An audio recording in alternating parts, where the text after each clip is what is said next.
Selamat pagi teman-teman. Kembali bersama Ariel Kurnaidi. Kita akan merenungkan firman Tuhan dari buku Renungan Pagi, Anak dan Pelajar. Yesus sahabat terbaik dan setia, yang disusun oleh Pastor Dr. Marolop Sagala. Mari kita awali dengan doa.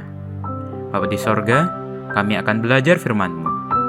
Tolong kami supaya firman-Mu menjadi pedoman dalam hidup kami hari ini. Dalam nama Tuhan Yesus kami berdoa. Amin.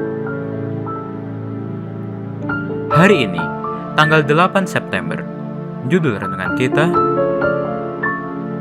Orang Asing yang Diundang. Ayat hafalan, Lukas pasal 14 ayat 21 bagian B. Pergilah dengan segera ke segala jalan dan lorong kota, dan bawalah kemari orang-orang miskin dan orang-orang cacat dan orang-orang buta dan orang-orang lumpuh. Hal kerajaan sorga diumpamakan dengan seorang yang mengadakan perjamuan besar dan mengundang para tamu untuk datang menikmati jamuan pesta. Pesta itu disebut pesta Injil. Undangan itu disebut undangan Injil. Undangan Injil pertama kali diberikan kepada orang Yahudi. Dalam hal ini yang diwakili oleh para penduduk suatu kota. Yang memimpin para warga kota adalah yang menolak undangan itu. Itulah para pemimpin orang Yahudi, yang pada saat itu sebagian sedang berkumpul dengan Yesus di pesta di rumah orang Farisi. Tamu yang menolak undangan adalah mewakili kaum bangsawan orang Israel. Sebagaimana yang tertulis di dalam SDA Bible Commentary, halaman 809.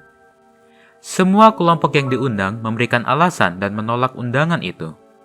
Kelompok pertama memberikan alasan bahwa ia barusan sudah membeli ladang, maka ia harus melihat ladang itu sehingga meminta maaf untuk tidak bisa datang. Alasan terlalu kecil. Pembelian sudah dilakukan. Demikian juga banyak orang tidak menyambut panggilan Injil karena harta, yang sesungguhnya nilainya kecil dan bersifat sementara.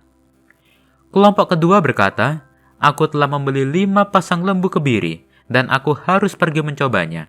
Aku minta dimaafkan." Sebagaimana yang tertulis di dalam Lukas pasal 14 ayat 19. Alasan untuk mencobanya sesungguhnya suatu tugas yang seharusnya mudah diundur jika ternyata dia memiliki kerinduan menghadiri pesta itu. Sebagaimana yang tertulis di dalam SDA Bible Commentary, halaman 808. Demikian juga banyak orang tidak menyambut panggilan Injil dengan alasan karena ada usaha yang harus dijalankan. Seharusnya usaha itu tetap bisa diatur, tetapi Injil seharusnya disambut. Kelompok ketiga berkata, "Aku baru kawin, dan karena itu aku tidak dapat datang." Sebagaimana yang tertulis di dalam Lukas pasal 14 ayat 20. Ini sama dengan bahwa keluarga bisa menghalanginya untuk menyambut panggilan Injil.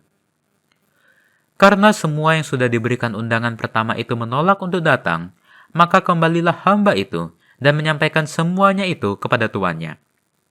Lalu murkalah tuan rumah itu dan berkata kepada hambanya, "Pergilah dengan segera ke segala jalan dan lorong kota, dan bawalah kemari orang-orang miskin dan orang-orang cacat dan orang-orang buta dan orang-orang lumpuh." Sebagaimana yang tertulis di dalam Lukas pasal 14 ayat 21.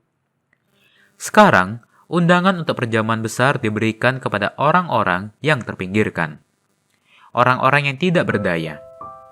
Undangan ini sangat harmonis dengan nasihat Yesus kepada tuan rumah orang Farisi yang sedang menjamu Yesus makan, yaitu mengundang orang-orang asing yang terpinggirkan.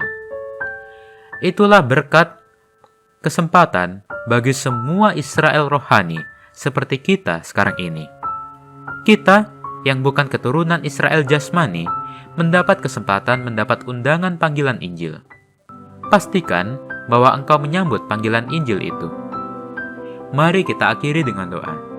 Bapa di sorga, terima kasih untuk firman-Mu hari ini, di mana kami diingatkan bahwa kami telah menerima undangan Injil yang telah Engkau berikan.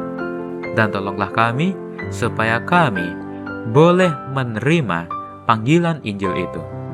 Inilah doa kami, di dalam nama Tuhan Yesus kami berdoa. Amin.